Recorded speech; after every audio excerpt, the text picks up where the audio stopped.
नया chapter plant kingdom. अगर weightage की बात करें तो औसत वेटेज 3 या 2-3 क्वेश्चन का है। इस बार थोड़े ज़्यादा क्वेश्चन आ गए।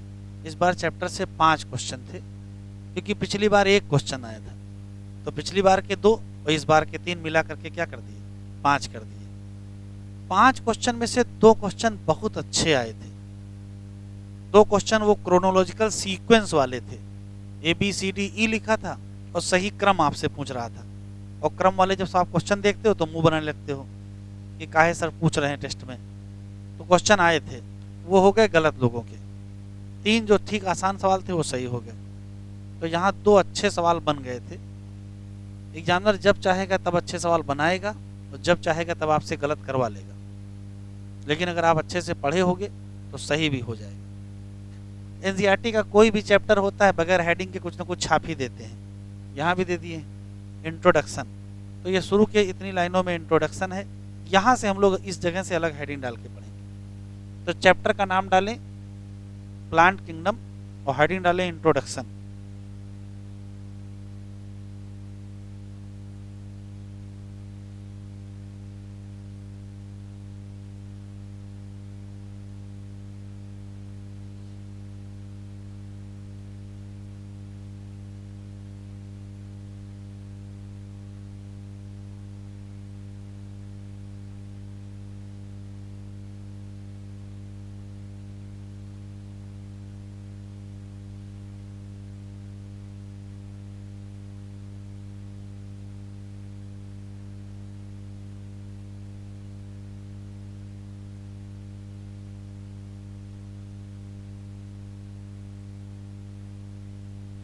चलिए सुन लीजिए, 3 क्वेश्चन केवल।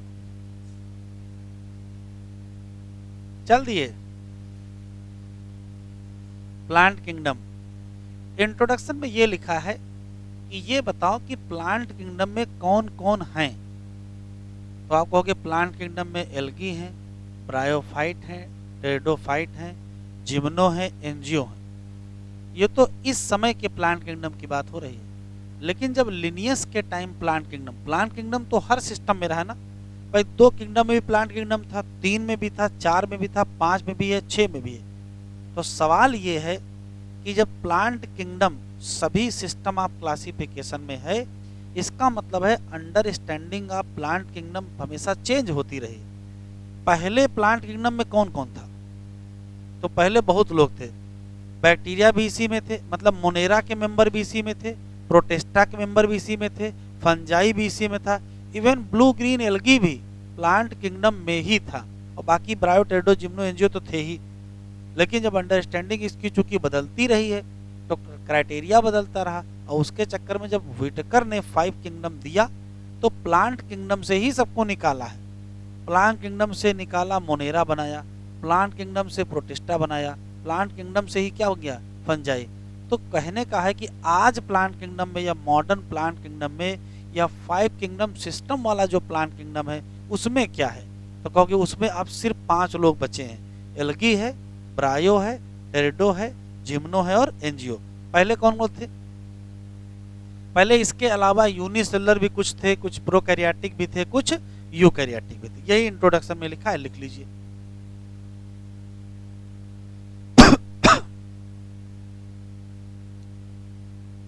अंडरस्टैंडिंग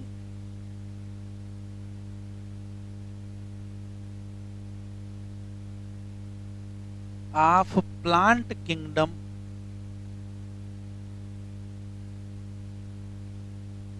चेंज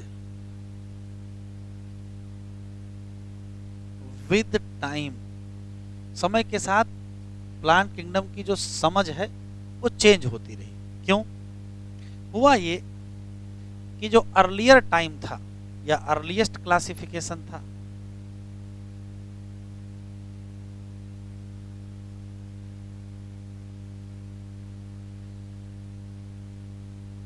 और अर्लीस्ट क्लासिफिकेशन का जो प्लांट किंगडम था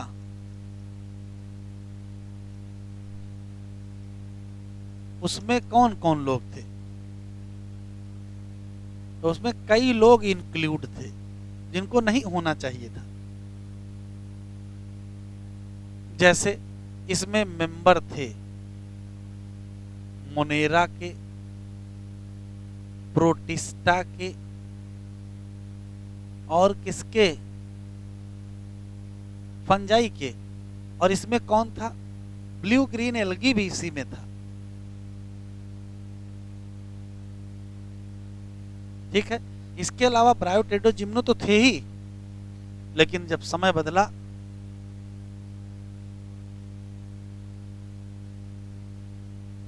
विटेकर का आया क्या,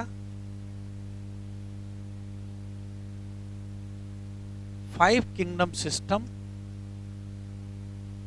तो उन्होंने क्या किया, इन सब को निकाला, मोनेरा के लिए अलग किंगडम बनाया, प्रोटिस्टा के लिए अलग किंगडम बनाया, फंजाई के लिए अलग किंगडम बनाया, और ब्लू ग्रीन एल्गी को किस में रखा, ब्लू ग्रीन एल्गी को मोनेरा में रखा। और तो प्लांट किंगडम में केवल लिमिटेड लोग बचे, तो इसमें अलग अलग बनाया, एक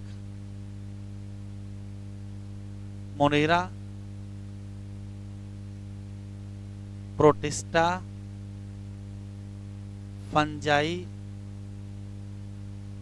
प्लांट और क्या, एनिमल किंगडम। इन सब को एक्सक्लूड किया, कहां से, प्लांट, और इनको पुट किया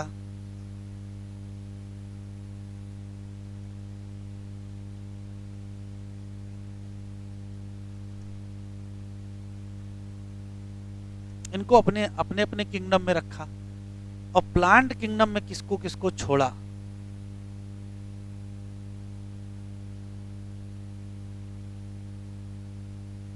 तो अब सिर्फ एल्गी हैं,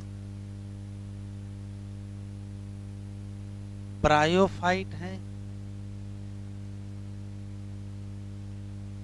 टेरिडोफाइट हैं, जिम्नोस्पर्म हैं और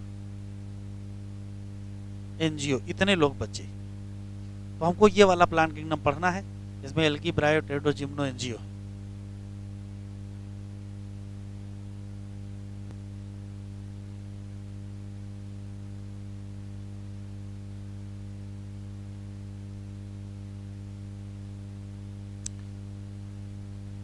हेडिंग डालिए क्लासिफिकेशन सिस्टम।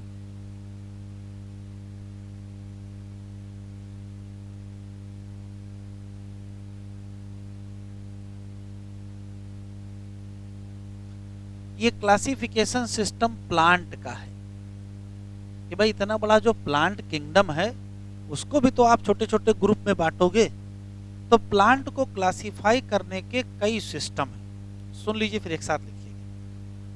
सबसे पहला है natural classification system, sorry artificial. पहला है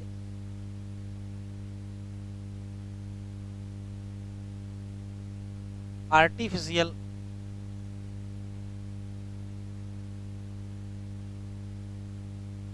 क्लासिफिकेशन सिस्टम, ऐसे ही है नेचुरल क्लासिफिकेशन सिस्टम, ऐसे ही है phylogenic classification system, numerical taxonomy. ठीक, सुन लीजिए फिर एक साथ लिखेंगे।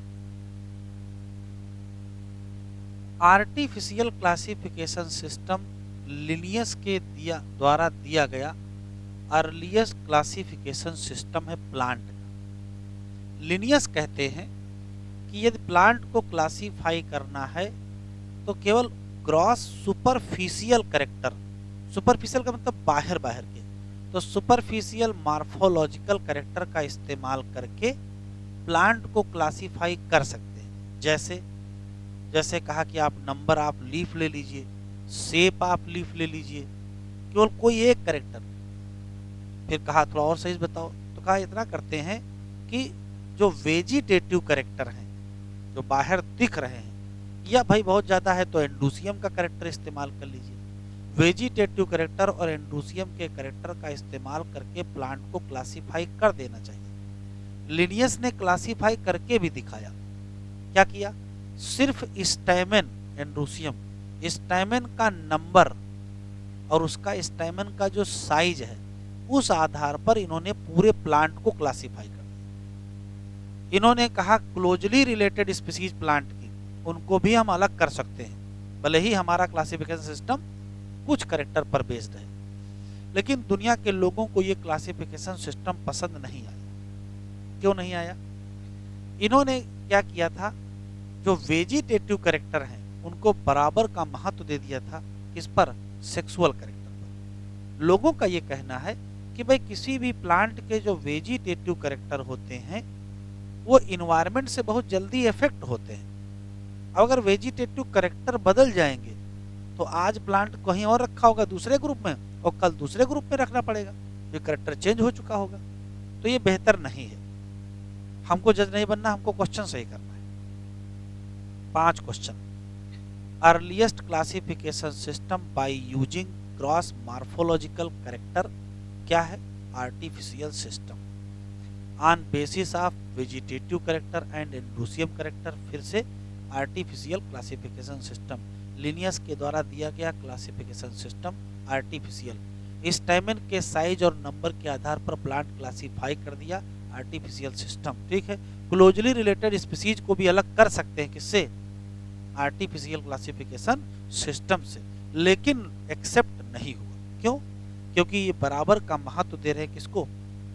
वेजिटेटिव और रिप्रोडक्टिव या सेक्सुअल कैरेक्टर को। लोगों का कहना है, वैज्ञानिकों का ही, कि भाई देखो वेजिटेटिव कैरेक्टर बहुत जल्दी बदल जाते हैं, तो वो ठीक नहीं। समय बीत गया, फिर वैज्ञानिक बदले। वैज्ञानिक आए Bentham and Hooker, Bentham, George Bentham and Joseph Dalton Hooker. In Bentham and Hooker ने क्या किया? प्लांट को क्लासिफाई करने में नेचुरल एफिनिटीज का इस्तेमाल किया। अभी नेचुरल एफिनिटीज क्या है? नेचुरल एफिनिटीज का मतलब नेचुरल तरीके से प्लांट में जो भी कैरेक्टर पाए जाएंगे। तो कहा सिर्फ एक्सटर्नल कैरेक्टर का इस्तेमाल ना करिए, इंटरनल कैरेक्टर भी इस्तेमाल करिए। इंटरनल कैरेक्टर में क्या ले लिया जाए? कहा अल्ट्रा स्ट्रक्चर ले लीजिए, एनाटमी ले लीजिए, एम्ब्रायोलॉजी ले लीजिए। तो जब एक्सटर्नल इंटरनल सबका इस्तेमाल कर लोगे तो उसको हम कहेंगे नेचुरल क्लासिफिकेशन सिस्टम, और वही most accepted system of classification है। किसका? प्लांट की बात हो रही है। लेकिन वैज्ञानिक हैं कि वो संतुष्ट होते नहीं, कुछ न कुछ नया पेच आता रहता है। तो कुछ दिनों बाद वैज्ञानिकों ने कहा कि एक काम करते हैं कि यदि किसी प्लांट को आप क्लासिफाई कर रहे हो, किसी ग्रुप में रख रहे हो, मान लेते हैं कि ये मान लेते हैं कोई पर्टिकुलर प्लांट का ग्रुप है और इसमें कोई नया प्लांट क्लासिफाई करके आप ला रहे हो, तो ये तो पता करो कि जो पहले से यहाँ प्लांट P1 या P2 हैं, इनसे इनका कुछ रिलेशन है कि नहीं है। इवोल्यूशनरी रिलेशन भी तो होना चाहिए। कहा कैसे? कहा अगर दो प्लांट को आप एक ग्रुप में रख रहे हो तो इन दोनों प्लांट का इंसेस्टर क्या होना चाहिए? कॉमन होना चाहिए। बात भी सही है भाई। अगर किसी एक ग्रुप में किसी दूसरे प्लांट को ला रहे हो क्लासिफाई करके, तो ये भी तो पता होना चाहिए कि इस प्लांट और इस प्लांट में क्या रिलेशन है। तो इवोल्यूशनरी रिलेशनशिप का भी इस्तेमाल करना चाहिए। जब इवोल्यूशनरी रिलेशनशिप का इस्तेमाल किया गया तो लोगों ने कहा यह नया सिस्टम है, इसका नया नाम रख देते हैं, इसको फाइलोजेनेटिक क्लासिफिकेशन सिस्टम कह दिया गया।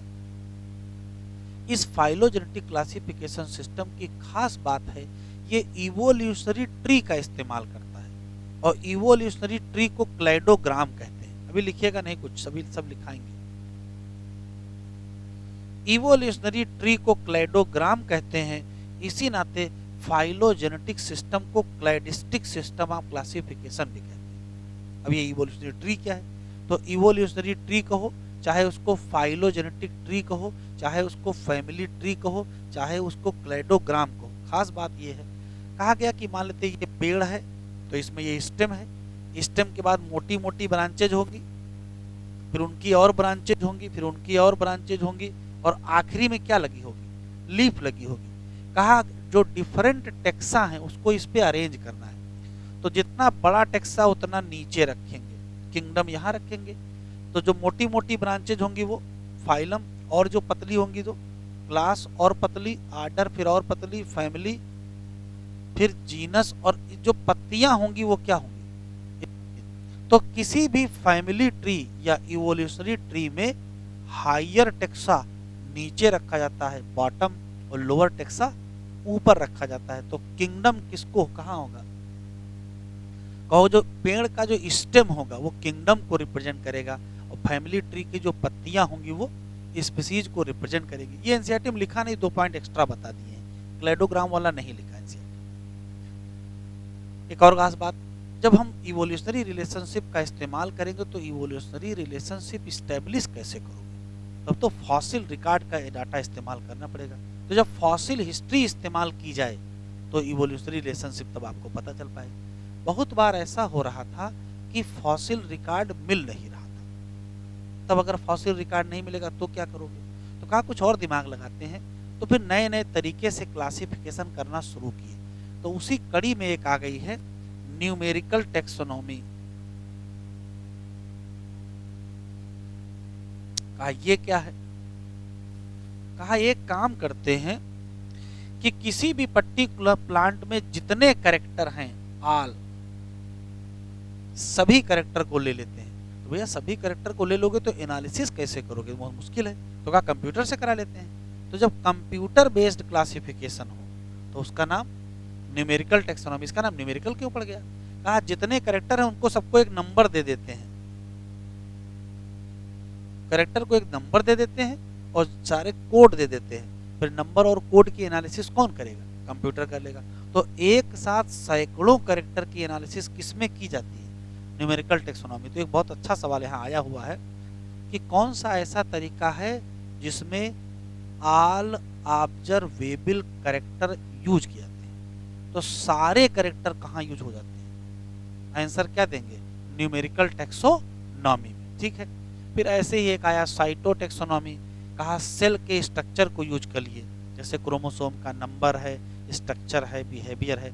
कुछ लोगों ने कहा ऐसा करते हैं केमिकल का इस्तेमाल कर लेते हैं, सेल के अंदर जो केमिकल पाए जाएं तो उसको कीमोटेक्सोनॉमी कहेंगे। ये इतना इंट्रोडक्शन में लिखा है, हम दोबारा लिखते चलेंगे और फिर से बोलते चलेंगे तब आपको याद हो जाएगा। जिस क्रम में लिखेंगे बस उसी क्रम में आपको माइंड में फिट कर लेना है। ठीक,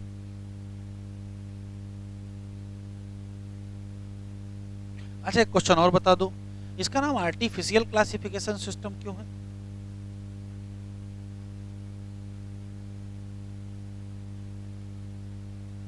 तो जब आर्टिफिशियल प्लांट का क्लासिफिकेशन किया जाए तो आर्टिफिशियल, और जब नेचुरल प्लांट का क्लासिफिकेशन जाए तो नेचुरल, तो वही तो कारण होगा, इतिहास तो पढ़ नहीं रहे हो। और अच्छा ध्यान से सुनो, जब हाइब्रिडाइजेशन कराते हैं प्लांट का तो उसको आर्टिफिशियल हाइब्रिडाइजेशन नहीं कहते हैं, क्यों,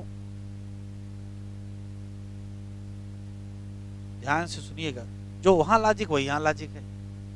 तो काम की बात सुने, जब आप 2 प्लांट का क्रॉस कराते हैं तो इस प्लांट को आपने सेलेक्ट किया है, इस प्लांट को आपने सेलेक्ट किया है, इसका कोई कैरेक्टर पसंद है, इसका कोई कैरेक्टर पसंद है, आप क्रॉस कराते हो, हाइब्रिड बनवाते हो जिसमें कैरेक्टर कंबाइन होते हैं। इन दोनों का क्रॉस होगा या नहीं होगा इसका चुनाव आपने किया है, इसका कैरेक्टर आपने सेलेक्ट किया, इसका कैरेक्टर आपने सेलेक्ट किया। तो जब आप स्वयं कैरेक्टर सेलेक्ट करोगे तो ये आर्टिफिशियल सिलेक्शन हो जाएगा।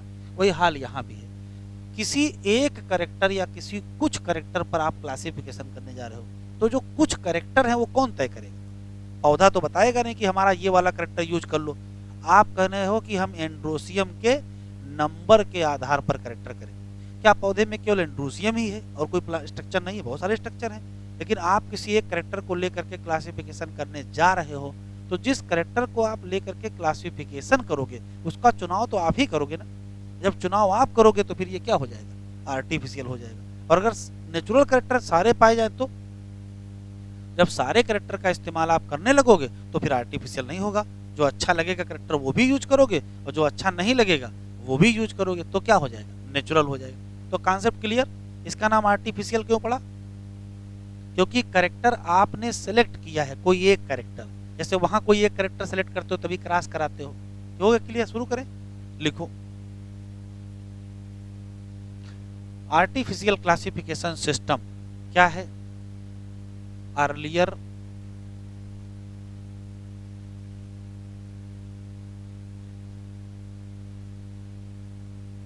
क्लासिफिकेशन सिस्टम गिवन बाय, ये सब जगह मिलते हैं, कैरोलस लिनियस। इसी नाते इनको फादर ऑफ टेक्सोनॉमी कहते हैं। इस सिस्टम ने क्या यूज किया?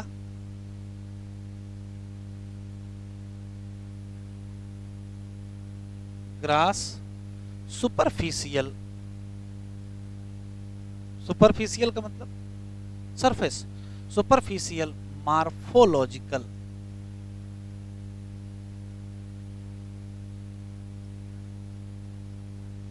कैरेक्टर, सुपरफिशियल मार्फोलॉजिकल कैरेक्टर का इस्तेमाल किया।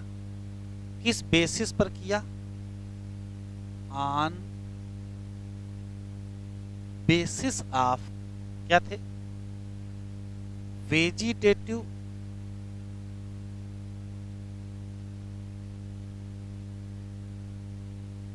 Character are androecium character.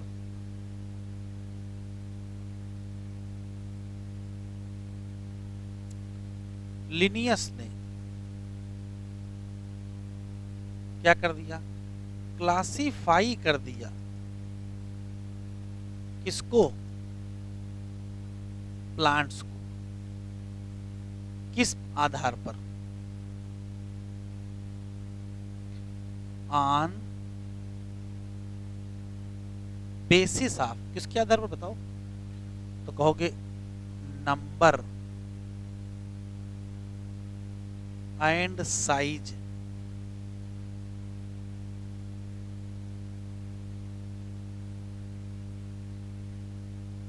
Stamen. Linnaeus कहते हैं कि सेपरेट कर सकते हैं क्लोजली रिलेटेड स्पीसीज को, भले ही हमारा क्लासिफिकेशन कुछ कैरेक्टर पर है।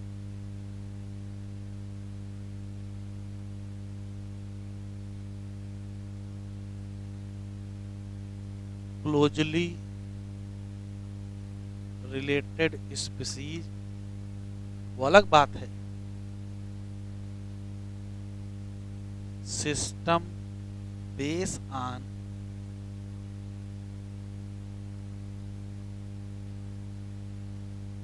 फ्यू कैरेक्टर, लेकिन not accepted.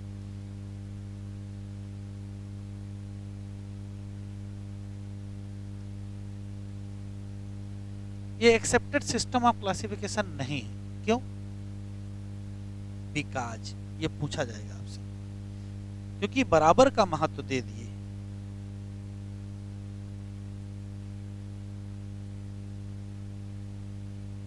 Equal weightage to किसको? वेजिटेटिव एंड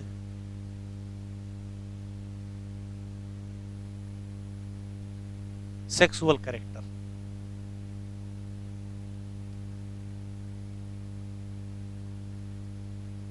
और जो वेजिटेटिव कैरेक्टर है वो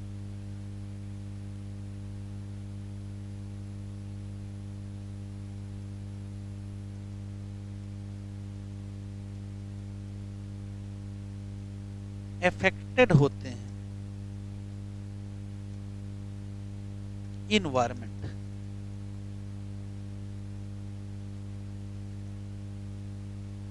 इन्वायरमेंट से बहुत ज्यादा प्रभावित हो जाएंगे।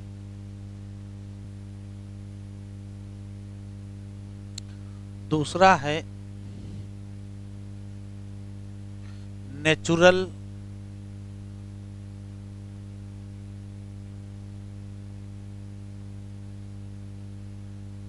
Classification system. किसने दिया?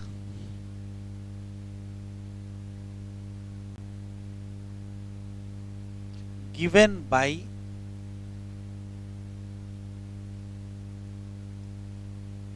George Bentham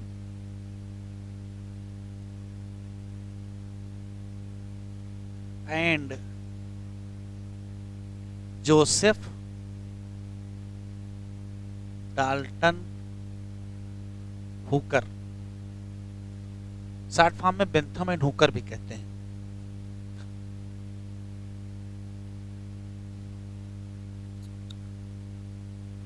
on basis of किस आधार पर दिए थे? तो कहोगे नेचुरल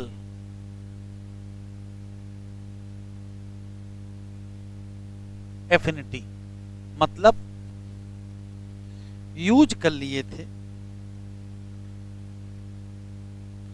एक्सटर्नल कैरेक्टर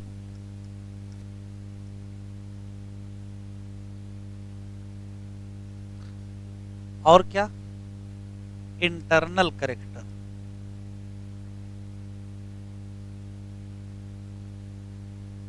जैसे अल्ट्रा स्ट्रक्चर, एनाटॉमी, एम्ब्रायोलॉजी, और इसी नाते, क्योंकि बेहतर है, इसी नाते ये मोस्ट एक्सेप्टेड है।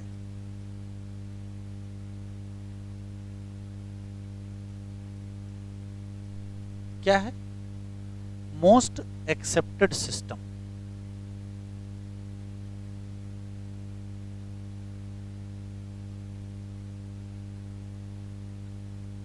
बढ़े आगे। तो नेचुरल का नाम याद रखिएगा, बेंथम एंड हुकर कहो या पूरा नाम बोल देना।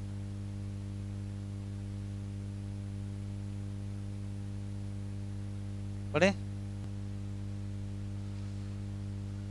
तीसरा है phylogenic classification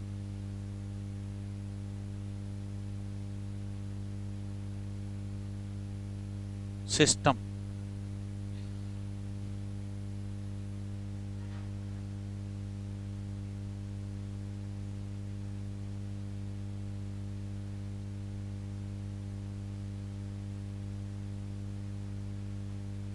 phylogenetic classification system, या इसी का दूसरा नाम है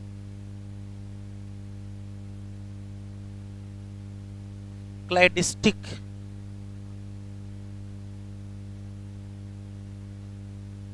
क्लासिफिकेशन सिस्टम। पहला सवाल है कि किसने दिया?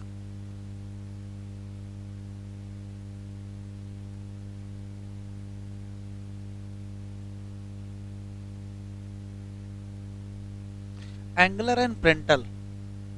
अगर ये ना मिले तो दूसरा आंसर दे दीजिएगा,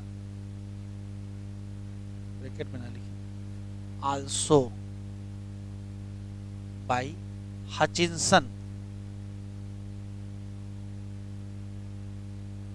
बड़े साइंटिस्ट हैं हचिंसन ने, फ्लावरिंग प्लांट एंजियोस्पर्म का क्लासिफिकेशन किया है। बेहतर। ये क्या कहते हैं? तो ये यूज करते हैं क्या?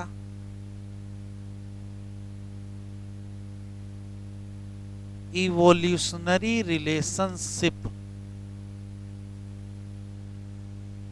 बिटवीन प्लांट या ऑर्गेनिज्म।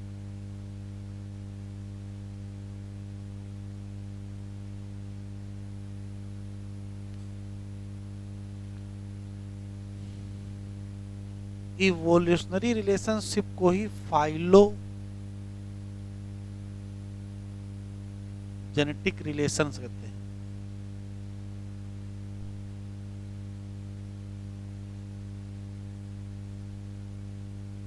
ये यूज करते हैं इवोल्यूशनरी ट्री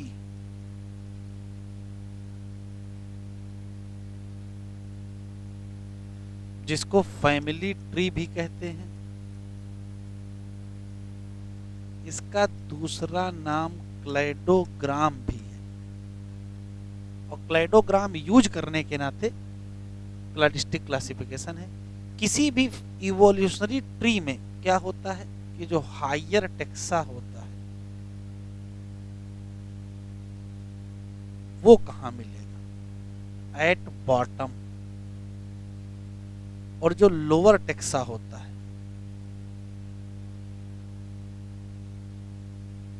वो कहां मिलेगा? Eight top.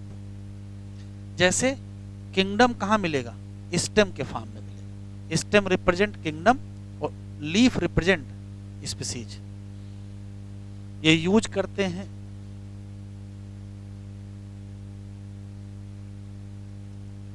फॉसिल हिस्ट्री को।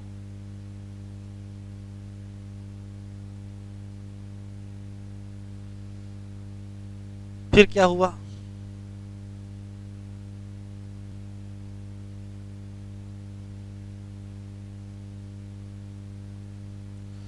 चौथा है न्यूमेरिकल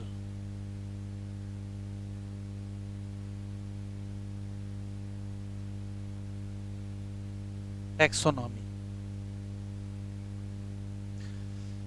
क्या है? इसी का दूसरा नाम क्लैडिस्टिक है, नहीं फेनेटिक्स। इसका दूसरा नाम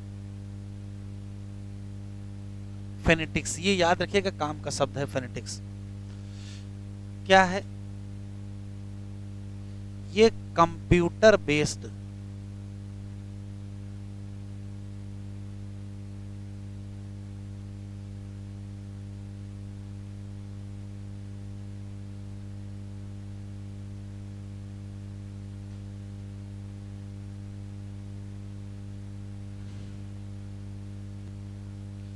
कंप्यूटर बेस्ड क्लासिफिकेशन यूज क्या करता है?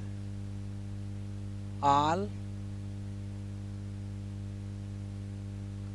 Observable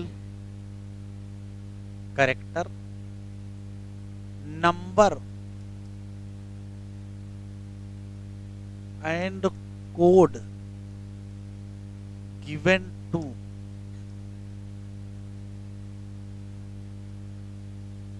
each character. फिर डाटा एनालाइज बाय इसके द्वारा कंप्यूटर। फायदा क्या मिलेगा? सैकड़ों कैरेक्टर एक साथ एनालाइज हो जाए।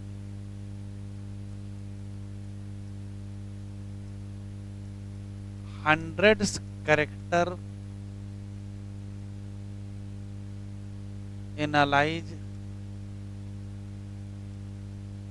Same time.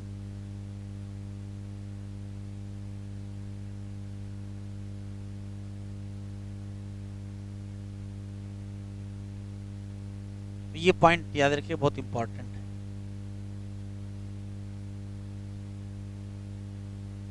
पांचवा है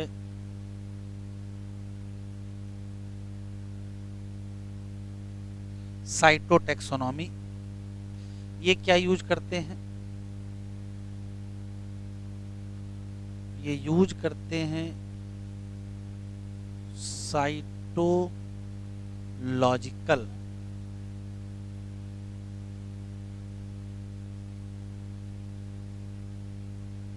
इंफॉर्मेशन। अब साइटोलॉजिकल इंफॉर्मेशन में जैसे क्रोमोसोम का नंबर, स्ट्रक्चर या बिहेवियर, और आखिरी है कीमोटैक्सोनॉमी।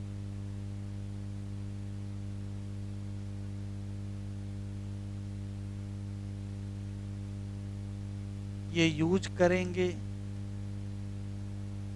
Chemical constituent of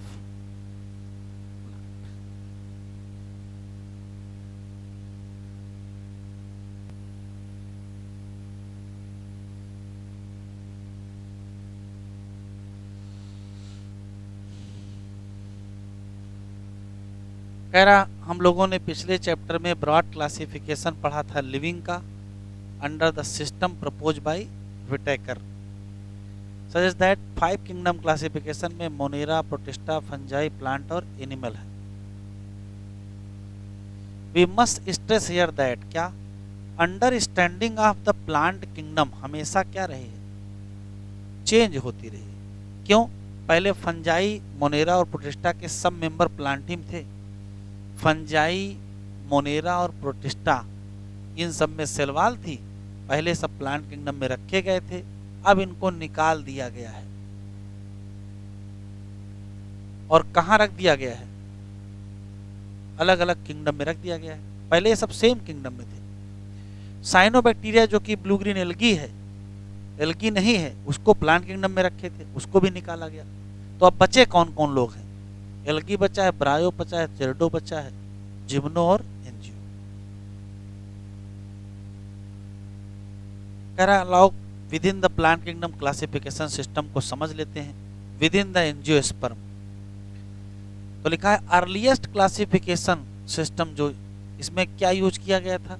grass superficial morphological character, जैसे हैबिट यूज कर लिए, कलर यूज कर लिए, नंबर यूज कर लिए, या शेप ऑफ लीफ यूज कर लिए। ये मेनली किस पर बेस्ड थे? या तो वेजिटेटिव या तो किस पर? एंडोसियम। और ये दिया किसने था? एंडोसियम वाला लिनियस ने दिया था। ऐसा सिस्टम को नाम क्या पड़ा? आर्टिफिशियल। ये सेपरेट कर सकते थे क्लोजली रिलेटेड स्पीसीज, वो अलग बात है कि ये किस पर बेस्ड है, केवल कुछ करेक्टर पर बेस्ड है, फिर भी इनके पास ये था कि सेपरेशन कर सकते थे। आर्टिफिशियल क्लासिफिकेशन सिस्टम बराबर का महत्व दे रहा है किसको? किसी वेजिटेटिव और किसी सेक्सुअल करेक्टर, और यही एक्सेप्टेबल नहीं था। क्यों? क्योंकि लोग कहते हैं वेजिटेटिव करेक्टर बहुत ज़्यादा जल्दी प्रभावित हो जाते हैं किससे? इन्वायरमेंट। लेकिन इसके अगेंस्ट आया कौन सा? नेचुरल वाला। उसने कहा कि नेचुरल एफिनिटीज पर बेस्ड रखो। कहा सिर्फ और सिर्फ एक्सटर्नल कैरेक्टर के चक्कर में ना रहें, इंटरनल कैरेक्टर भी देखें, जैसे अल्ट्रा स्ट्रक्चर देखें, एनाटॉमी देखें, एम्ब्रायोलॉजी देखें, फाइटोकेमिस्ट्री, ये सब देखें। तो ये तब बेहतर हो गया। किसने दिया? बेंथम। और किसने दिया? Joseph Dalton Hooker. तो यही एक्सेप्टेड है। आज के समय में क्या कर दिया गया है? फाइलोजेनेटिक क्लासिफिकेशन सिस्टम आ गया है। किस पर बेस्ड है? Evolutionary relationship between various organism, और ये भी एक्सेप्टेबल है, ये भी एक्सेप्टेबल है। एज्यूम, एक पॉइंट छूट गया था बेटा, इसमें लिखना जरा बढ़ा लो। इसमें फाइलोजेनेटिक कि जो ऑर्गेनिज्म होते हैं सेम टेक्सा के, उनके एंसेस्टर क्या होते हैं? कॉमन होते हैं। पॉइंट बढ़ाओ। ऑर्गेनिज्म ऑफ सेम टेक्सा है क्या? Common ancestor. ये एक लाइन छूट गई थी। ऑर्गेनिज्म ऑफ सेम टेक्सा, अगर दो ऑर्गेनिज्म एक टेक्सा में रखे हैं तो उन दोनों का एंसेस्टर क्या होगा? कॉमन होगा। Now use information from many other sources to help this confusion. ये तब महत्वपूर्ण हो जाता है जब हमको क्या नहीं मिलता है, कोई फॉसिल एविडेंस नहीं मिलता है। फिर आया न्यूमेरिकल टेक्सोनॉमी, ये बहुत इंपॉर्टेंट है कि कंप्यूटर बेस्ड है। और यहाँ क्या लिखा है? All observable character. बहुत इंपॉर्टेंट सवाल है ये। नंबर देते हैं, कोड देते हैं सभी कैरेक्टर को, और फिर डाटा की प्रोसेसिंग करते हैं, कंप्यूटर करेगा। इसमें क्या होगा? इसमें बराबर का महत्व मिले। फिर पॉइंट छूट गया है। इंपॉर्टेंस और क्या, सभी कैरेक्टर एक साथ एनालाइज हो जाते हैं। साइटोटॉक्सोनॉमी में क्या है? साइटोलॉजिकल इंफॉर्मेशन है, जैसे क्रोमोसोम का नंबर है, स्ट्रक्चर है, बिहेवियर। और कीमोटैक्सोनॉमी में क्या है? केमिकल कॉन्स्टिट्यूएंट है। ये हेडिंग अभी न डालिए। तो न्यूमेरिकल टैक्सोनॉमी में एक लाइन बढ़ा लीजिए, यहां बढ़ा लीजिए। Provide equal importance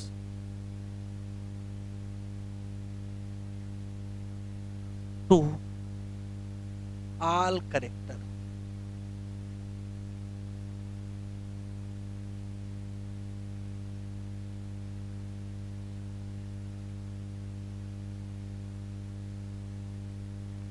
equal importance to all characters.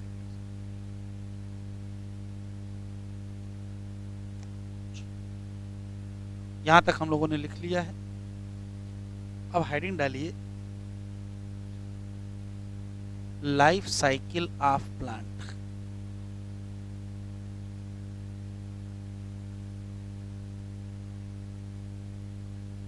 ये वो टॉपिक है इसको अगर हम लोग याद कर लेंगे तो प्लांट किंगडम में बहुत बार बार लिखा आपको मिलेगा कि स्पोरोफिटिक मेन है, कोई कहेगा गेमेटोफिटिक मेन है, कोई कहेगा वो डोमिनेंट है, वो इंडिपेंडेंट है, वो डिपेंडेंट है। तो सब हम पूरा एल्गी से लेकर के एंजियोस्पर्म तक का पूरा पैटर्न समझ लेते हैं, फिर बार बार आएगा तो वहां समझ में चीजें आसानी से आएंगी।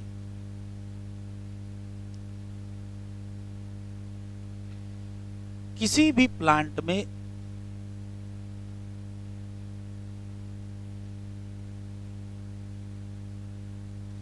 दो फेज होती है, एक होती है डिप्लॉयड फेज और एक होती है हाइप्लॉयड फेज। डिप्लॉयड फेज का नाम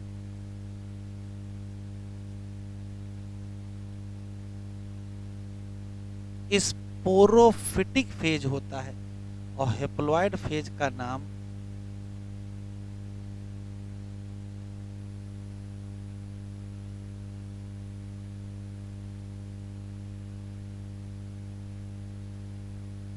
ये फेज 2n होती है और ये फेज n होती है। पहला सवाल ये है कि इनका नाम स्पोरोफिटिक फेज और गेमेटोफिटिक फेज पड़ा क्यों? तो ध्यान से सुनिए, प्लांट की वो फेज, वो फाइट जो स्पोर बनाए उसका नाम स्पोरोफाइट, और वो फाइट जो गैमीट बनाए उसका नाम गेमेटोफाइट। तो एक स्पोर प्रोड्यूसिंग होता है और एक गैमीट प्रोड्यूसिंग। तो ये क्या है? ये है स्पोर प्रोड्यूसिंग।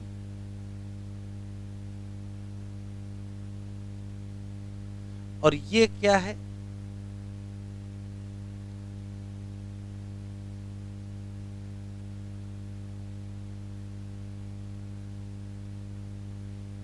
Gamete producing. एक और क्वेश्चन है, स्पोर होते हैं n और गैमीट भी होते हैं n, तो आपको समझ में आ जाना चाहिए कि यदि गैमेटोफाइट n है और गैमीट भी n है तो बताओ यहां डिवीजन कौन सा होगा?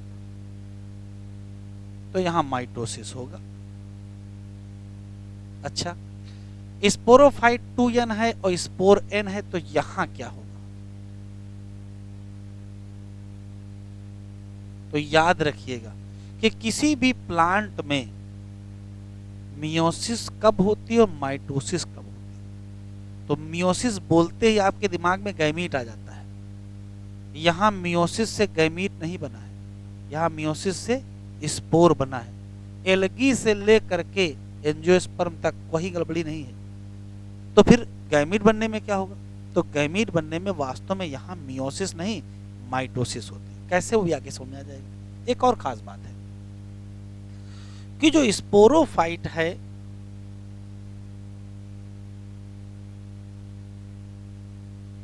वो गेमेटोफाइट बना लेती है।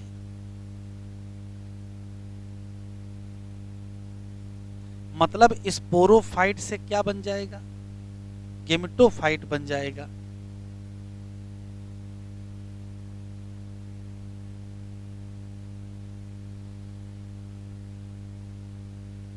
हाँ, स्पोरोफाइट से क्या बनेगा? गेमेटोफाइट बनेगा। और गेमेटोफाइट से क्या बनेगा? स्पोरोफाइट बनेगा। ये 2n है और ये n है, तो आपको आश्चर्य नहीं लग रहा है कि 2n से n कैसे बन जाएगा? तो कुछ कॉन्सेप्ट और है, तो ध्यान से सुने। वास्तव में स्पोरोफाइट क्या करता है? बना लेता है स्पोर। क्या बना लेगा? स्पोर। और स्पोर के जर्मिनेशन से बन जाएगा गेमेटोफाइट। और गेमेटोफाइट बना लेता है गैमीट। और गैमीट के फर्टिलाइजेशन से क्या बन जाएगा? स्पोरोफाइट बन जाएगा। तो स्पोरोफाइट बनाएगा गेमेटोफाइट, गेमेटोफाइट बनाएगा स्पोरोफाइट। कैसे बनाएगा? स्पोरोफाइट स्पोर बना के गेमेटोफाइट बना देगा और गेमेटोफाइट गैमीट बना के स्पोरोफाइट बना देगा। यही है अल्टरनेशन ऑफ जनरेशन।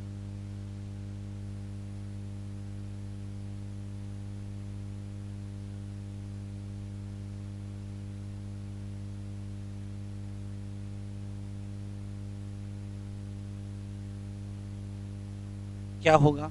तो जैसे मान लेते हैं कि स्पोरोफाइट है,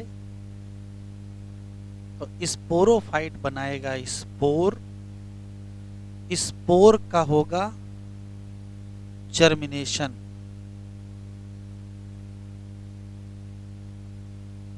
बन जाएगा गैमेटोफाइट। गैमेटोफाइट में होगी क्या, गैमेटोफाइट से बनेंगे गैमीट,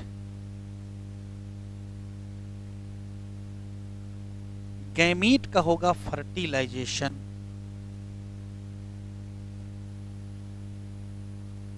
और बनेगा जाइगोट। स्पोरोफाइट क्या होगा 2n, यहां क्या होगा मियोसिस, तो स्पोर किसका बनेगा n। जर्मिनेशन का मतलब होता है माइटोसिस होना,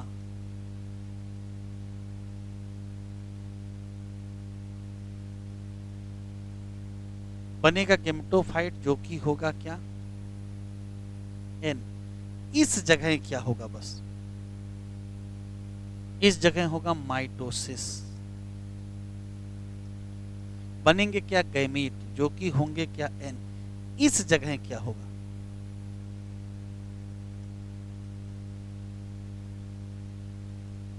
बनेगा जाइगोट जो कि होगा क्या 2n, और अगर 2n है तो ये स्पोरोफाइट है, अगर ये 2n है तो ये स्पोरोफाइट है, और ये साइकिल पूरी हो गई। ठीक है, तो स्पोरोफाइट से शुरू किए, पहले किए मियोसिस बनाए स्पोर, स्पोर में किए माइटोसिस जर्मिनेशन किए बनाए क्या गेमेटोफाइट, किए माइटोसिस बनाए गैमीट, फर्टिलाइजेशन किए बनाए जाइगोट। जैसे जाइगोट बना इसका मतलब 2n बना, और 2n का मतलब क्या बन गया स्पोरोफाइट। कहानी फिर से क्या हो गई, शुरू हो गई। तो कहोगे जब से स्पोर बन जाता है उसी समय से गेमेटोफाइट शुरू। अच्छा, स्पोरोफाइट की शुरुआत कब से होती है, जिस दिन जाइगोट बना, जाइगोट में माइटोसिस होगी, एम्ब्रायो बनेगा, उससे स्पोरोफाइट बन जाएगी। तो जिस दिन जाइगोट बना उसी दिन क्या शुरू हो गया, स्पोरोफाइट शुरू हो गया, और जिस दिन स्पोर बना उसी दिन क्या शुरू हो गया, गेमेटोफाइट शुरू हो गया। तो गेमेटोफिटिक फेज बिगिंस विद, तो आंसर देंगे फॉर्मेशन ऑफ स्पोर। स्पोर बना एन बना ना, जैसे एन बना इसका मतलब गेमेटोफाइट शुरू, और स्पोरोफाइट बिगिंस विद, तो आंसर देंगे विद द जाइगोट। लिख लो,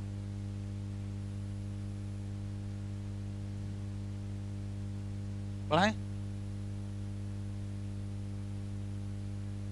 अब सिर्फ ये समझना है कि एल्गी में, ब्रायो में, टेरिडो में, जिम्नो में और एंजियोस्पर्म किस पर्टिकुलर प्लांट में गेमेटोफिटिक फेज मेन है, किसमें स्पोरोफिटिक मेन है। जो मेन होगी वो डोमिनेंट होगी। जैसे किसी में पूरा जीवन स्पोरोफाइट में गुजरता है, थोड़ी देर के लिए गेमेटोफिटिक फेज बनता है। किसी का कंप्लीट लाइफ गेमेटोफाइट फेज में गुजरती है, थोड़ी देर के लिए क्या बनता है स्पोरोफाइट। बनेगा जरूर, चाहे कम ही समय के लिए बने। तो स्पोरोफिटिक फेज बड़ी है कि गेमेटोफिटिक फेज बड़ी है, इसी हिसाब से लाइफ साइकिल 3 टाइप की होती है, haplontic life cycle, diplontic life cycle और हेप्लो डिप्लॉन्टिक। जिनका जीवन में हेप्लॉइड फेज ज्यादा होगी, मतलब गेमेटोफिटिक फेज लंबी होगी, उनको क्या कहोगे हेप्लॉन्टिक। और जिनकी डिप्लॉइड फेज मतलब स्पोरोफिटिक ज्यादा होगी, उनको क्या कहोगे डिप्लॉन्टिक। और जिनकी बराबर होगी दोनों, उनको हेप्लो डिप्लॉन्टिक। वो हम लाइफ साइकिल के अल्टरनेशन में डिटेल से लिखाएंगे। अभी हमको ये समझना है कि मेन किस में कौन है, जो कि प्लांट किंगडम तभी आसानी समझ में आएगा। पढ़े तो जरा 2 लाइनें यहां लिख लीजिए।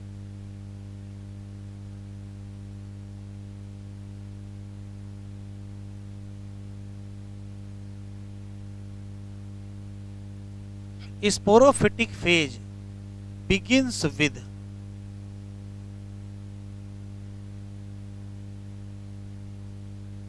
formation of क्या? तो आंसर देंगे जाइगोट। जाइगोट जैसे बन गया, मान लीजिए क्या शुरू हो गया, स्पोरोफाइट शुरू हो गया। अच्छा,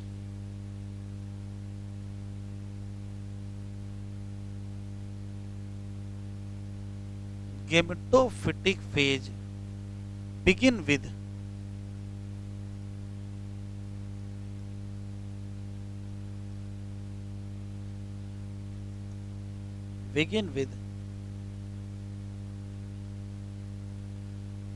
फॉर्मेशन ऑफ स्पोर। क्यों कहते हो ऐसा? तो जाइगोट क्या होता है? डिप्लॉयड होता है। और स्पोर क्या होता है? हेप्लॉयड होता है।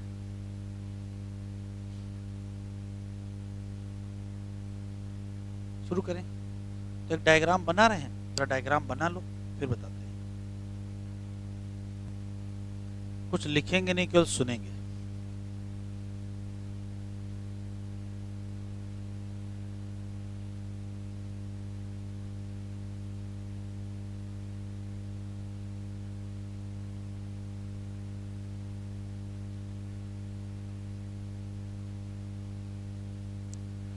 देख लें जरा क्या है। देखिए, अभी प्लांट किंगडम में एल्गी है, प्लांट किंगडम में ब्रायोफाइटा है, प्लांट किंगडम में टेरिडोफाइटा है, जिम्नोस्पर्म है और एंजियोस्पर्म है। ठीक, किसी भी पर्टिकुलर प्लांट किंगडम के ग्रुप में हमको ये पता होना चाहिए कि उस पर्टिकुलर प्लांट में स्पोरोफाइट और गिम्टोफाइट तो जरूर होंगे। अगर स्पोरोफाइट गिम्टोफाइट का अल्टरनेशन ऑफ जनरेशन नहीं होगा तो फिर वो प्लांट नहीं होगा। ये तो कन्फर्म है कि स्पोरोफिटिक और गिम्टोफिटिक फेज चलनी। ठीक है, बस अब ये समझना है कि स्पोरोफिटिक फेज बनी कैसी है, गिम्टोफिटिक फेज बनी कैसी है, और बनावट से ही आप अंदाजा लगा ले जाओगे कि इसमें कौन मेन फेज है। जो मेन होगी वो डोमिनेंट फेज होगी, और जो मेन नहीं होगी वो इंडिपेंडेंट नहीं डिपेंडेंट फेज होगी। एग्जाम्पल से आपको समझ में आएगा। देखो, अब लिखना नहीं, हमने यहाँ जो डायग्राम बनाया है वो एक एल्गी में से स्पाइरोगाइरा का बनाया है। स्पाइरोगाइरा एक फिलामेंटस एल्गी है। ये स्पाइरोगाइरा का एक फिलामेंट है, स्पाइरोगाइरा का दूसरा फिलामेंट है। मान लेते हैं कि ये प्लस स्ट्रेन है, मान लेते हैं ये माइनस स्ट्रेन है। तो उन्होंने तय किया कि सेक्सुअल रिप्रोडक्शन होगा तो सेल का फ्यूजन हो गया, और जैसे सेल का फ्यूजन होगा वैसे जाइगोट बनेगा। वास्तव में इसके फिलामेंट जो है वो हेप्लॉयड होते हैं। तो अगर फिलामेंट हेप्लॉयड हैं तो फिलामेंट किसको रिप्रेजेंट कर रहा है?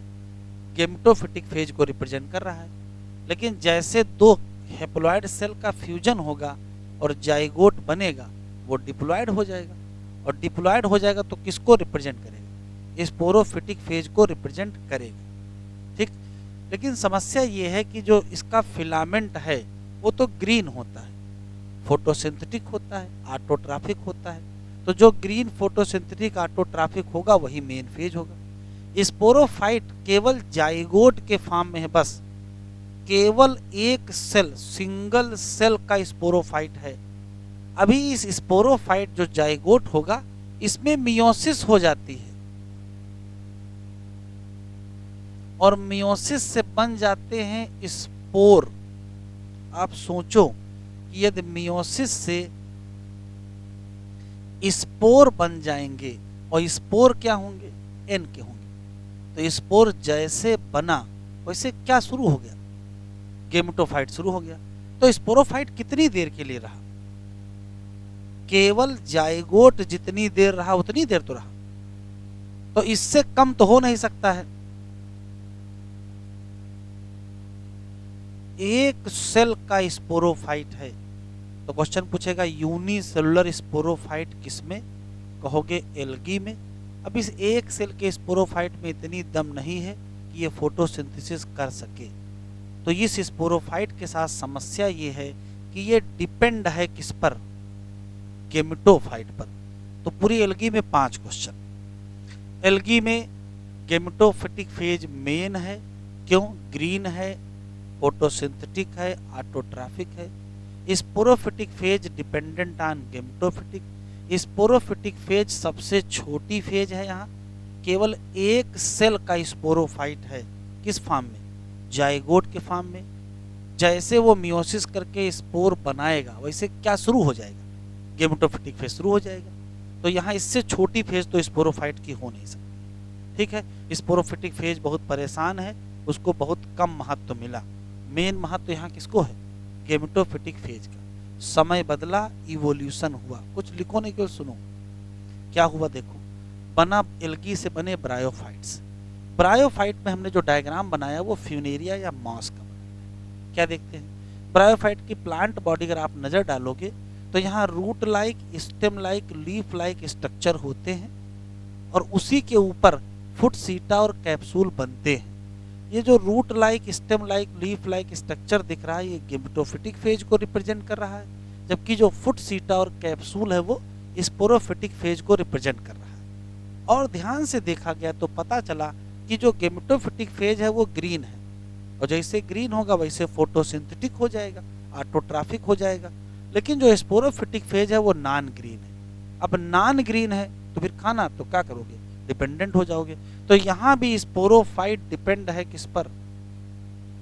गेमेटोफाइट पर। लेकिन अंतर आपको दिख रहा होगा, जब हम यहाँ से यहाँ आए हैं तो गेमेटोफाइट भी अच्छा हुआ है और स्पोरोफाइट भी अच्छा हुआ है। गेमेटोफाइट यहाँ फिलामेंटस था, थैलस लाइक था, यहाँ गेमेटोफाइट थोड़ा लीफी गेमेटोफाइट हो गया, तो थोड़ा बेहतर गेमेटोफाइट हुआ। यहाँ भी ग्रीन था, यहाँ भी ग्रीन है। स्पोरोफाइट यहाँ केवल जाइगोट के फॉर्म में था, एक सेल का था, लेकिन यहाँ स्पोरोफाइट थोड़ा बेहतर दिख रहा है। क्या? फुट सीटा कैप्सूल। तो मल्टी सेलुलर स्पोरोफाइट हो गया, फुट सीटा कैप्सूल में बट गया, लेकिन अभी भी क्लोरोफिल नहीं बना पाया है। तो बताओ डिपेंडेंट है कि इंडिपेंडेंट? डिपेंडेंट। तो बताओ मेन कौन होगा? तो मेन गेमेटोफाइट होगा, इसमें कोई शक नहीं। और sporophyte? Sporophyte dependent on gametophyte, कोई दिक्कत? यहाँ तक बिल्कुल क्लियर।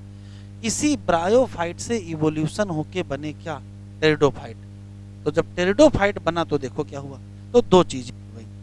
गेमेटोफाइट जो यहाँ बहुत बढ़िया था वो रिड्यूस हो गया, रिड्यूस होकर के थैलस लाइक क्या बना लिया? प्रोथैलस बना लिया। अभी मैंने पीछे बताया था गेमेटोफाइट वो फाइट है जो गैमीट बनाएगा, तो गैमीट बनाने के लिए सेक्स आर्गन भी तो होने चाहिए। कौन से? वही आर्किगोनिया और एंथ्रिडिया। यहाँ भी आर्किगोनिया एंथ्रिडिया है इसी के पास, इसके पास भी आर्किगोनिया और एंथ्रिडिया हैं, और इसके पास भी आर्किगोनिया और एंथ्रिडिया हैं। ये भी गैमीट बनाएगा, वो भी गैमीट बनाएगा। ध्यान सुनिएगा, ये गेमेटोफाइट ग्रीन और फोटोसिंथेटिक है, लेकिन ये लीफी गेमेटोफाइट है, ये थैलस लाइक गेमेटोफाइट है। तो इनका हो गया डिमोशन, ये बेहतर से खराब हो गए। लेकिन स्पोरोफाइट देखो, यहाँ स्पोरोफाइट फुट सीटा कैप्सूल जैसा था, यहाँ स्पोरोफाइट में देखो असली का रूट, असली का स्टेम और असली की लीफ आ गई। असली के रूट, स्टेम, लीफ यहाँ आ गए हैं। ये स्पोरोफाइट ग्रीन हो गया है। तो यहाँ तक स्पोरोफाइट क्या था? नॉन ग्रीन, डिपेंडेंट था, जबकि यहाँ ग्रीन हो गया। तो जैसे ग्रीन होगा वैसे फोटोसिंथेटिक हो जाएगा, वैसे इंडिपेंडेंट हो जाएगा। तो टेरिडोफाइटा की बड़ी विशेष बात है, sporophyte and gametophyte both are green, both are photosynthetic and both are independent. दोनों इंडिपेंडेंट है, दोनों ग्रीन है, दोनों फोटोसिंथेटिक। फिर भी हमको ये तो बताने पड़ेगा कि मेन कौन है। तो देखो मेन कौन है, यहाँ मेन हो गया स्पोरोफाइट। तो बहुत बड़ा चेंज आया जब हम ब्रायोफाइट से टेरिडोफाइट में पहुंचे। वहां मेन कौन था? गेमेटोफाइट। यहाँ मेन कौन है? स्पोरोफाइट। और पहचान, असली का रूट, असली का स्टेम और असली का लीफ, जबकि यहाँ गेमेटोफाइट के पास रूट लाइक, लीफ लाइक और स्टेम लाइक। तो ब्रायो से जब टेरिडो बना तो बहुत बड़ा अंतर आ गया। क्या आया? तो कहोगे कि असली के रूट, स्टेम, लीफ आ गए, स्पोरोफाइट मेन और डोमिनेंट फेज हो गया। हाँ, गेमेटोफाइट इतना खराब नहीं हुआ कि डिपेंडेंट हो जाए, लेकिन छोटा हो गया। समय फिर बदला, बने क्या? जिम्नो और एंजियोस्पर्म। कहानी बिल्कुल पलट गई। कहीं भी आपको जिम्नोस्पर्म का पौधा लगा मिले या एंजियोस्पर्म का कोई पौधा लगा हुआ मिले, और जो कुछ भी आपको दिख रहा है वो सब स्पोरोफाइट है। जैसे आपको रूट दिखेगा, स्टेम दिखेगा, लीफ दिखेगा, फ्लावर, ये सब किसको रिप्रेजेंट कर रहा है? तो ये सब का सब स्पोरोफाइट को रिप्रेजेंट कर रहा है। किसको रिप्रेजेंट कर रहा है? स्पोरोफाइट। रूट है, स्टेम है, लीफ है, फ्लावर है, ये सब स्पोरोफाइट है। जो कुछ भी आपको दिख रहा है वो सब स्पोरोफाइट है। खास बात सुनो, इस फ्लावर के अंदर अगर हम जिम्नो एंजियोस्पर्म की बात करें, लगभग लगभग जो बातें जिम्नो में लागू वही बातें एंजियो में लागू, थोड़ा स्ट्रक्चरल चेंजेज हो सकते हैं। किसी भी जिम्नोस्पर्म या एंजियोस्पर्म के प्लांट का अगर हम फ्लावर देख रहे हैं तो फ्लावर में दो पार्ट होंगे, एक मेल रिप्रोडक्टिव पार्ट स्टैमेन और female reproductive part pistil. Stamen के अंदर एंथर होगा, पिस्टिल में ओवरी होगा। एंथर के अंदर माइक्रोस्पोर मदर सेल होगी, पिस्टिल में, ओवरी में, ओव्यूल में मेगास्पोर मदर सेल होगी। थोड़ा बहुत अगर पुराना याद हो तो ध्यान से सुनिएगा। पिस्टिल में मेगास्पोर मदर सेल है और एंथर में माइक्रोस्पोर मदर सेल है। 2n है कि n? 2n। स्पोरोफाइट है कि गेमेटोफाइट? स्पोरोफाइट। ध्यान से सुनिएगा, एंथर के माइक्रोस्पोर मदर सेल तक स्पोरोफाइट है और पिस्टिल के मेगास्पोर मदर सेल तक क्या है? स्पोरोफाइट है। अब देखिए, माइक्रोस्पोर मदर सेल में हो गई मियोसिस, तो जैसे मियोसिस होगी वैसे क्या बनेगा? माइक्रोस्पोर एन का बनेगा। तो जैसे एन बना वो क्या हो गया? गेमेटोफाइट। और माइक्रोस्पोर से बने पालन ग्रेन क्या कहते हो? Mail gametophyte. और मेगास्पोर मदर सेल 2n थी, उसमें हुई मियोसिस, बना मेगास्पोर, एन का बना कि बना? जैसे एन का बना हम क्या कहेंगे? गेमेटोफाइट। और मेगास्पोर से बना एम्ब्रायोसैक क्या कहते हो?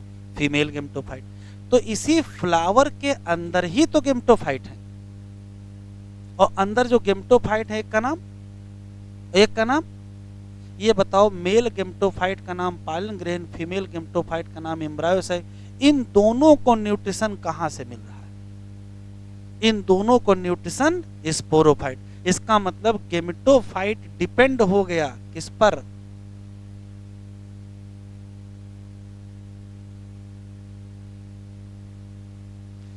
कहानी बदलते देर नहीं लगी।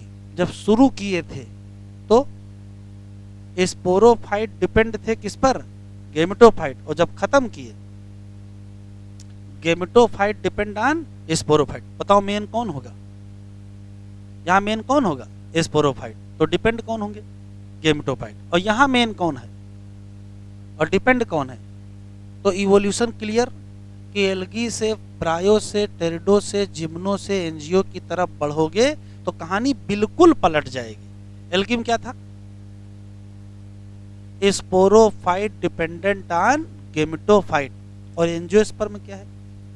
Gametophyte dependent on sporophyte. बिल्कुल क्लियर है? पॉइंट लिखे। एल्गी में क्या क्या है, ब्रायो में क्या है, जिम्नो में क्या है, और हाँ ब्रायो में क्या है, टेरिडो में क्या है, जो जिम्नो में वही एंजियोस्पर्म में। लिखें।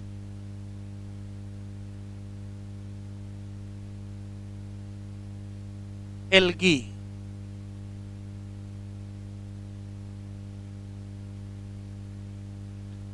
क्या कहोगे?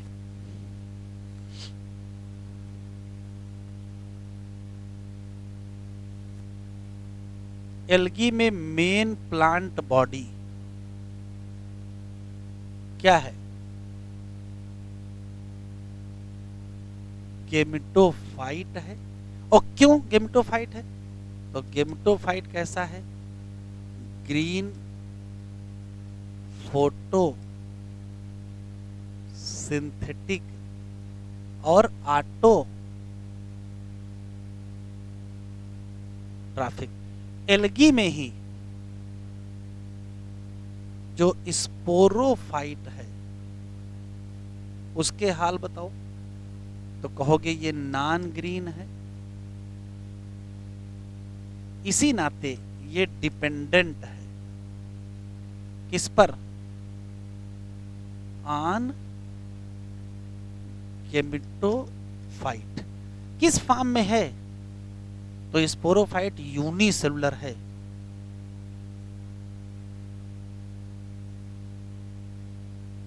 एज किस फॉर्म में?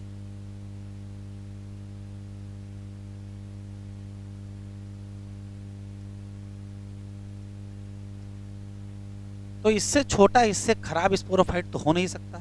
सिंपलेस्ट स्पोरोफाइट किसके पास? एल्गी पास।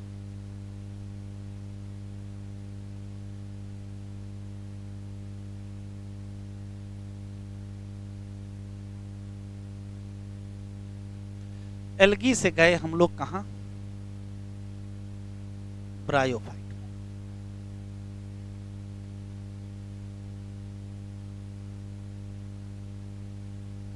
अभी भी मेन प्लांट बॉडी कौन है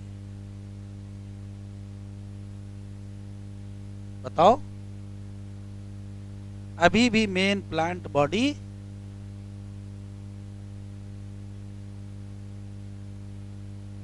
गेमेटोफाइट है, हाँ या ना? और गेमेटोफाइट क्यों मेन प्लांट बॉडी है? तो पहले से पता है कि ग्रीन है और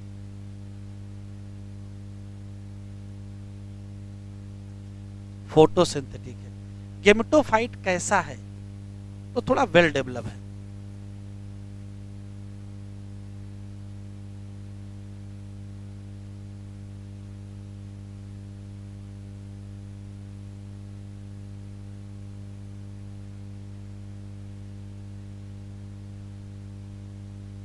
वेल डेवलप लीफी गेमेटोफाइट है, लेकिन इसमें क्या नहीं है? असली के रूट स्टेम लीफ नहीं है। लाइक ट्रू क्या? Root stem and leaf.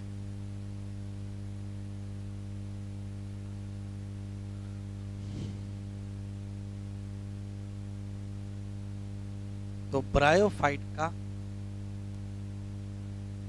Sporophyte कैसा है? तो कहोगे डिपेंड है ऑन स्पोरोफाइट। तो डिपेंड ऑन गेमेटोफाइट। क्यों डिपेंड है बेटा? होगी ये नॉन ग्रीन, नॉन फोटोसिंथेटिक है।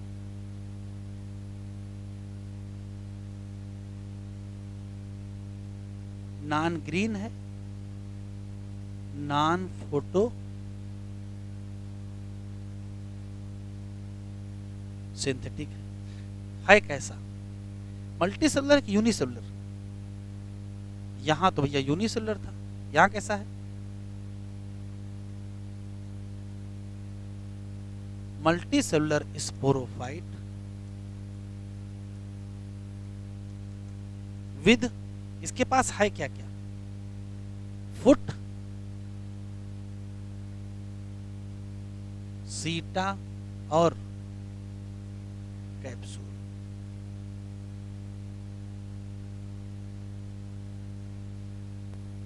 लिखे?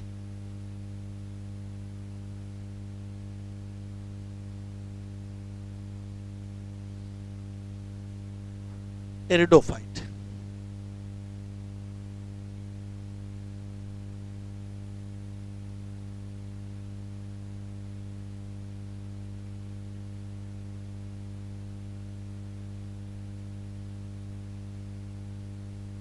टेरिडोफाइट कहो both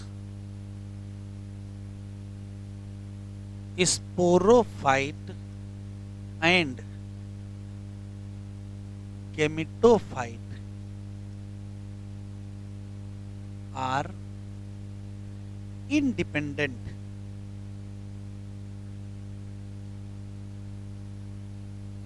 to each other।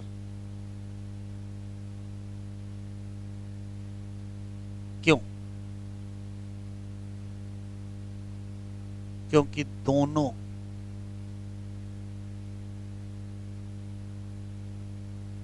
Sporophyte and gametophyte are green और फोटो सिंथेटिक। मेन प्लांट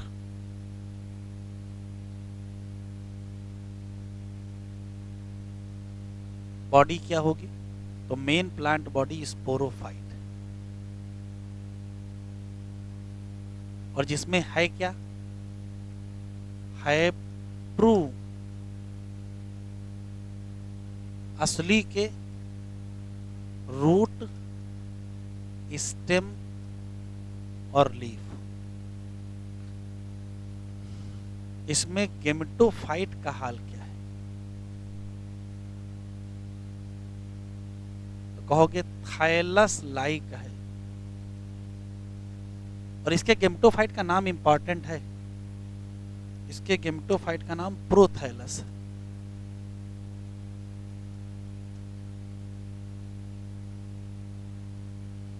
फिर आएगा जिम्नो और एंजियो।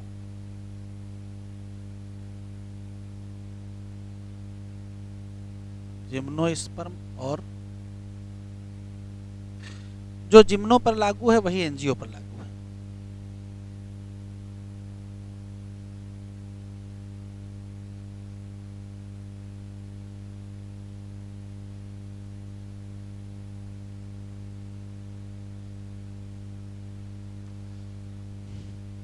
कहानी बिल्कुल बदल गई। Main plant body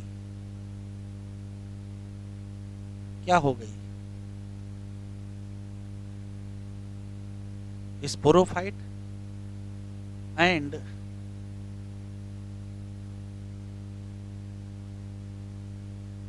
gametophyte depend हो गया कहां, on sporophyte.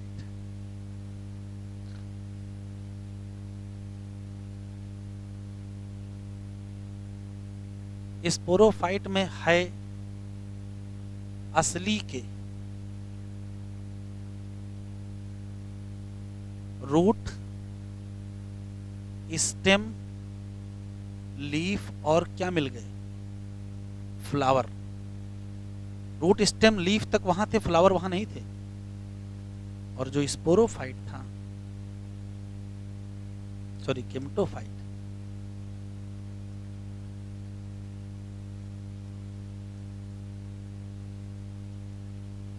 Gametophyte very reduce,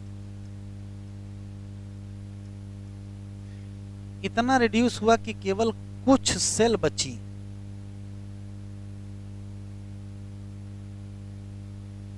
बताओ कि कितनी सेल बची।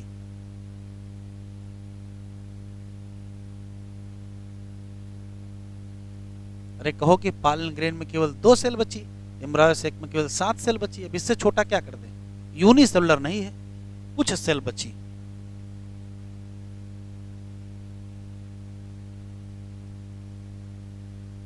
पालन ग्रेन में कितनी थी, 2 या 3 सेल मान लेते हैं भाई। और एम्ब्रायोसेक कितनी मिली, 7 सेल मिली। अब इतना रिड्यूस हो गया, डिपेंडेंट हो गया किस पर,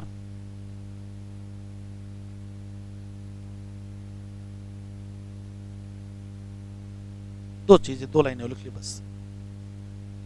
चेन बता डालिए।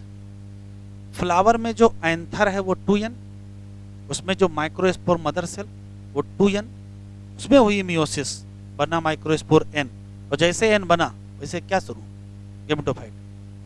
फ्लावर में पिस्टिल, पिस्टिल में ओवरी, ओवरी में ओव्यूल, ओव्यूल में न्यूसेलस, न्यूसेलस में megaspore mother cell, megaspore mother cell 2n। जैसे मियोसिस हुई वैसे मेगास्पोर बना, वैसे क्या हुआ, n, क्या हो गया, गेमेटोफाइट। बस एक चेन लिख लेते हैं, यहां तक हो गया है। बताओ सीड के अंदर एम्ब्रायो है, ये गेमेटोफाइट के अंदर गेमेटोफाइट है कि स्पोरोफाइट के अंदर स्पोरोफाइट है, कि स्पोरोफाइट के अंदर गेमेटोफाइट है, कि गेमेटोफाइट के अंदर स्पोरोफाइट है।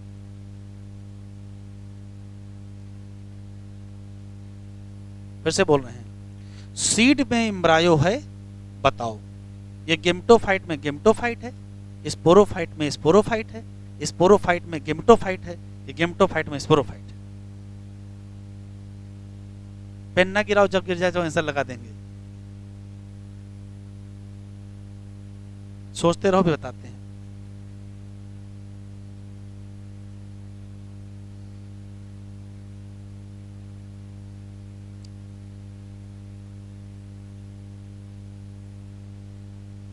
फ्लावर में, एंथर में,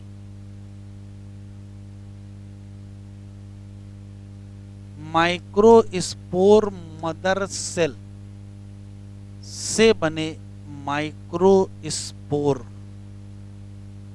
से बना पालन ग्रेन, यही तो है। Anther 2 n, microspore mother cell 2 n, microspore n और पालन ग्रेन n। यहां घटना बताओ कौन सी? मियोसिस।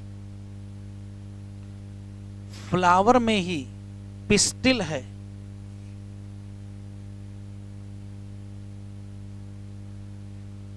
पिस्टिल में ओवरी, ओवरी में ओव्यूल, ओव्यूल में न्यूसेलस, न्यूसेलस में मेगा स्पोर मदर सेल से बना मेगा स्पोर से बना एम्ब्रायोसैक। बताओ।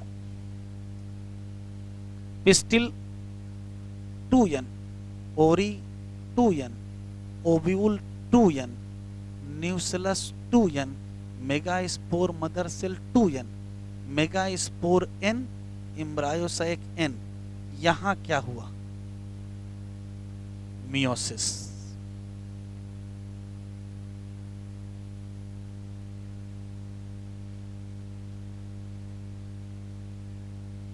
पालन ग्रेन में male gamete,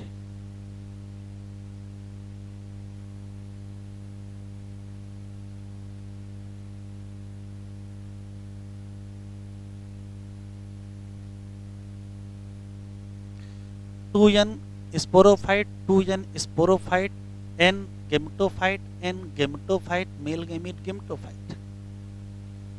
pistil 2 n sporophyte, ovary 2 n sporophyte, ovule 2 n sporophyte, nucellus 2 n sporophyte, mega spore mother cell 2 n sporophyte. Meiosis हुआ, mega spore बना gametophyte, embryo sac बना गेमेटोफाइट। बताओ सीड के अंदर एम्ब्रायो क्या है? तो सीड 2 n, एम्ब्रायो 2 n, तो 2 n के अंदर 2 n क्या? स्पोरोफाइट के अंदर, अच्छा एंथर के अंदर पालन ग्रेन,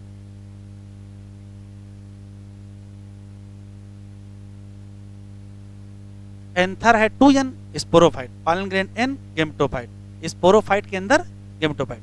अच्छा पालन ग्रेन के अंदर मेल गैमीट,